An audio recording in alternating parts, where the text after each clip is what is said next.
بسم اللہ الرحمن الرحیم رب زدنی علما۔ الحمدللہ، آج دورہ قرآن کلاس میں ہم پارہ نمبر 22 ومن یقنت پڑھ رہے ہیں۔ گزشتہ پارے کا اختتام ازواج مطہرات کو واضح نصیحت سے تھا، وہی نصیحتیں ابھی جاری ہیں۔ امہات المؤمنین کو کی گئی نصیحتیں ان کی بیٹیوں کے لیے بھی مشعل راہ ہیں۔ ومن یقنت، اور تم میں سے جو اللہ اور اس کے رسول کی فرما برداری کرے گی اور نیک عمل کرے گی، اسے ہم اس کا اجر 2 بار دیں گے، یعنی ڈبل۔ اور اللہ کے ڈبل کا اندازہ نہیں کیا جا سکتا۔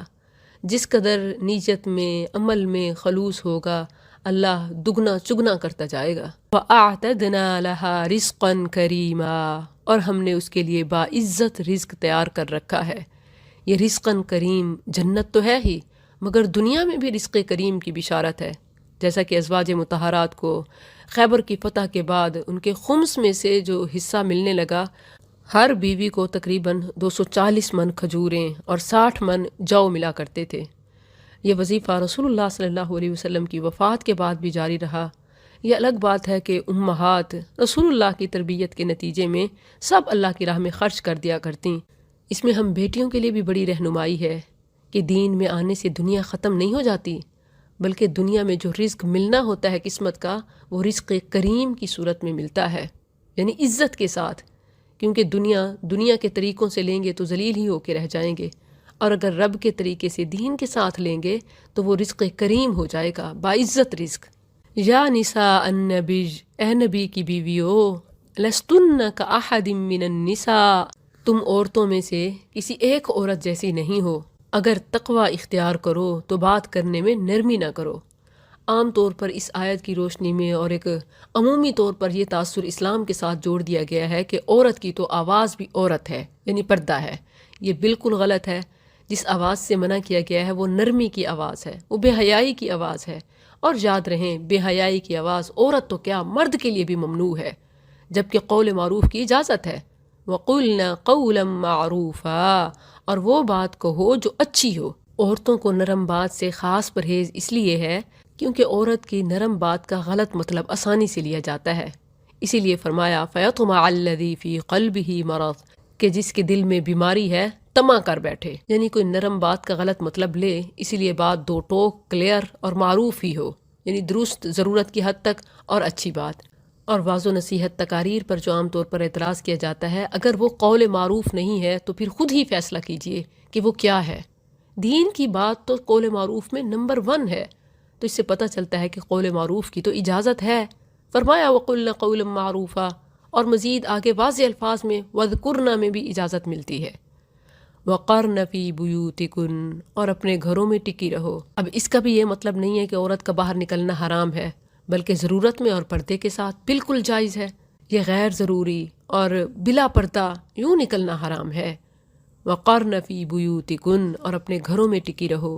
وَلَا تَبَرَّجْنَ تَبَرُّجَ الْجَاهِلِيَّةِ الْأُولَىٰ، اور پہلی جاہلیت کی زینت ظاہر کرنے کی طرح زینت ظاہر نہ کرو، اور نماز قائم کرو اور زکوٰۃ دو اور اللہ اور اس کے رسول کا حکم مانو۔ اللہ تو یہی چاہتا ہے کہ تم سے گندگی دور کر دے اے گھر والو۔ یہاں اہل بیت کن کے لیے آ رہا ہے؟ تمام الفاظ گواہ ہیں کہ یہ اہل بیت ازواج مطہرات کے لیے آ رہا ہے، مگر کتنے ہیں بد نصیب وہ جو امہات سے بغض میں انہیں اہل بیت سے خارج کر دیتے ہیں۔ حالانکہ اہل بیت میں اگر بیویاں نہیں تو پھر اور کون ہے؟ مزید سورہ ہود کی آیت 73 سے بھی اس کی دلیل ملتی ہے کہ جہاں ابراہیم علیہ السلام کی بیوی کو اہل بیت قرار دیا گیا، اتعجبین من امر اللہ رحمت اللہ وبرکاتہ علیکم اہل البیت، کیا تو اللہ کے حکم سے تعجب کرتی ہے؟ اللہ کی رحمت اور اس کی برکتیں ہوں تم پر اے گھر والو۔ پھر بعض لوگ اعتراض کرتے ہیں کہ عنکم اور علیکم، ان دونوں آیات میں کم جمع مذکر کی ضمیر ہے، تو یہ تو مطلب مردوں کی بات ہو رہی ہے۔ حالانکہ عورتوں کے لیے بھی جمع اور مذکر کا صیغہ استعمال کیا جاتا ہے، اور دونوں آیات میں اور سیاق و سباق میں یہ واضح ہے، کلام عرب میں یہ عام ہے۔ رسول اللہ صلی اللہ علیہ وسلم نے ام المؤمنین عائشہ رضی اللہ عنہا پر لگائی گئی تہمت کے حوالے سے ممبر پر خطبہ دیتے ہوئے فرمایا یا معشر المسلمین من یعذرنی من رجل قد بلغنی اذاہ فی اہل بیتی، اے مسلمانوں کی جماعت، ایسے شخص کے بارے میں کون میری مدد کرتا ہے جس کی اذیت اب میرے اہل بیت یعنی گھر والوں تک پہنچ گئی ہے؟ قرآن مجید اور احادیث صحیحہ سے ثابت ہوتا ہے کہ اہل بیت سے مراد رسول اللہ صلی اللہ علیہ وسلم کی ازواج مطہرات ہیں، اور احادیث سے یہ بھی ثابت ہوتا ہے کہ رسول اللہ صلی اللہ علیہ وسلم نے علی، فاطمہ، حسن حسین رضی اللہ عنہم کو بھی اہل بیت میں شمار فرمایا اور اس کے لیے اللہ سے دعا کی. یعنی یہ تو اللہ کے قانون کے مطابق اہل بیت آپ کی ازواج میں خود بخود شامل ہیں، لیکن علی کی آل کو اللہ کے رسول نے فاطمہ کی اولاد کی وجہ سے اللہ سے دعا کر کے اہل بیت میں شامل کروایا. ترمذی کے حوالے سے ہے کہ جب یہ آیت اتری انما یرید اللہ لیذھب عنکم، نبی صلی اللہ علیہ وسلم ام المؤمنین ام سلمہ کے گھر تھے. آپ نے فاطمہ، حسن، حسین اور علی رضی اللہ عنہم کو ایک چادر کے اندر کر لیا، پھر کہا اللہم ہؤلاء اہل بیتی فاذھب عنہم الرجس وطہرہم تطہیرا. اے اللہ، یہ میرے اہل بیت ہیں، سو ان سے گندگی دور کر دے اور انہیں پاک کر دے، خوب پاک کرنا. ام سلمہ نے کہا اے اللہ کے رسول، کیا میں بھی ان کے ساتھ ہوں؟ آپ نے فرمایا تو اپنی جگہ پر ہے اور تو بھلائی کی طرف ہے. تو اس حدیث سے معلوم ہوتا ہے کہ رسول اللہ صلی اللہ علیہ وسلم نے علی، فاطمہ اور حسن و حسین رضی اللہ عنہم کو دعا کر کے اہل بیت میں شامل کروایا اور ان کے لیے گندگی دور کرنے اور انہیں پاک کرنے کی دعا فرمائی، جبکہ ازواج تو پہلے ہی اہل بیت میں شامل ہیں. وَاذْكُرْنَ مَا يُتْلَى، اور تمہارے گھر والوں میں اللہ کی جن آیات اور دنائی کی باتوں کی تلاوت کی جاتی ہے انہیں یاد کرو.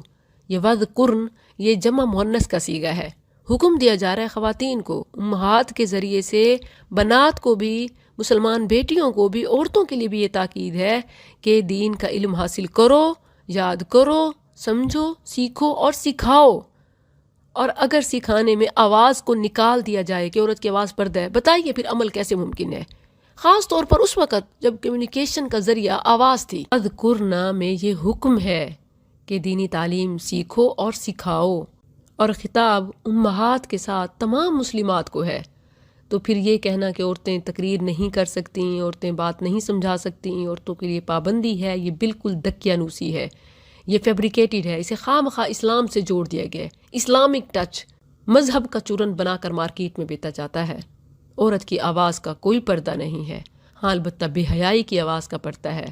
جہاں تک دینی اور دنیاوی تعلیم کی بات ہے تو عورتوں کو باقاعدہ حکم ہے وَاذْكُرْن، اور تمہارے گھروں میں اللہ کی جن آیات اور دانائی کی باتوں کی تلاوت کی جاتی ہے انہیں یاد کرو. وَاذْكُرْن ذکر کرو. ذکر کیا؟ یاد کرنا، کرانا اور پڑھنا پڑھانا سب اس میں شامل ہے. بے شک اللہ ہمیشہ سے نہایت باریک بین پوری خبر رکھنے والا ہے.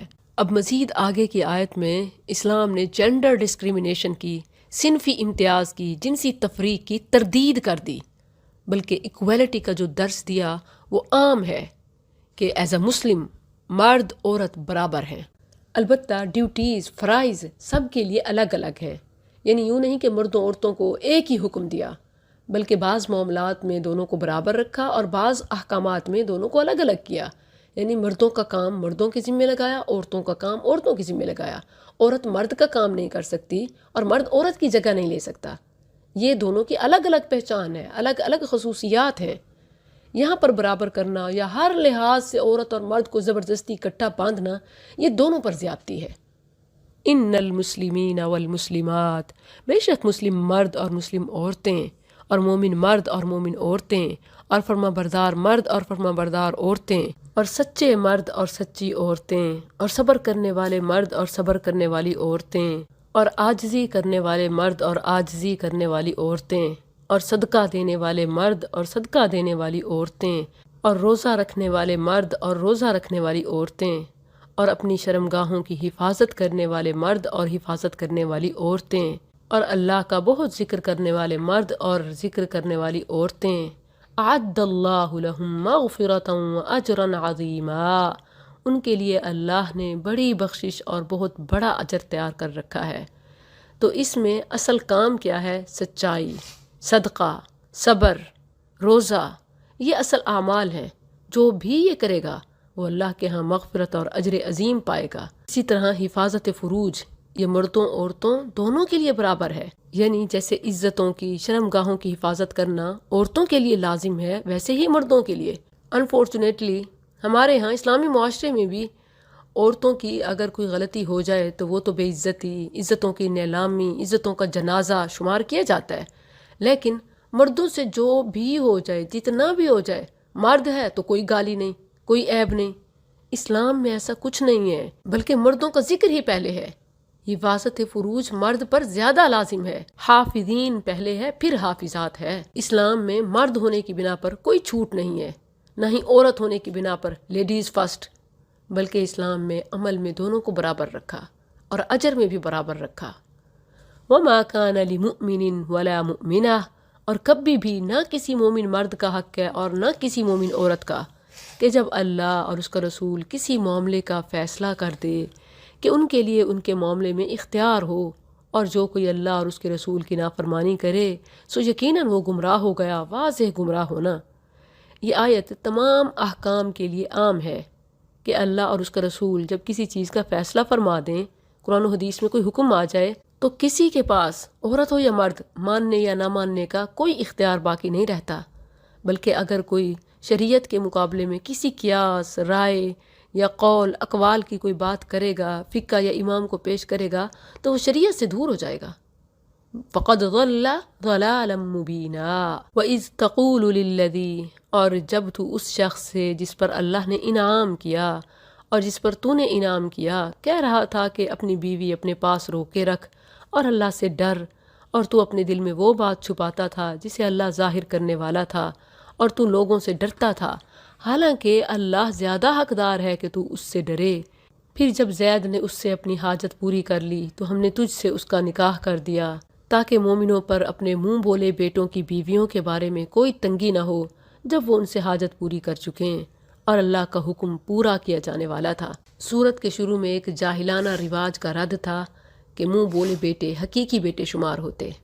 اس حکم کے نازل ہونے کے بعد نبی صلی اللہ علیہ وسلم نے اپنے منہ بولے بیٹے جو زید بن محمد کہا جاتا تھا زید بن حارثہ ہی قرار دے دیا، لیکن چونکہ اس کی بیوی زینب تھی وہ آپ کی حقیقی بہو سمجھی جاتی تھی اور ان کے آپس میں اختلافات چل رہے تھے، قریب تھا کہ وہ طلاق دے دے۔ اللہ عز و جل نے نبی صلی اللہ علیہ وسلم کو اس کے بارے میں آگاہ کیا کہ عنقریب اس کا آپ سے نکاح کر دیں گے۔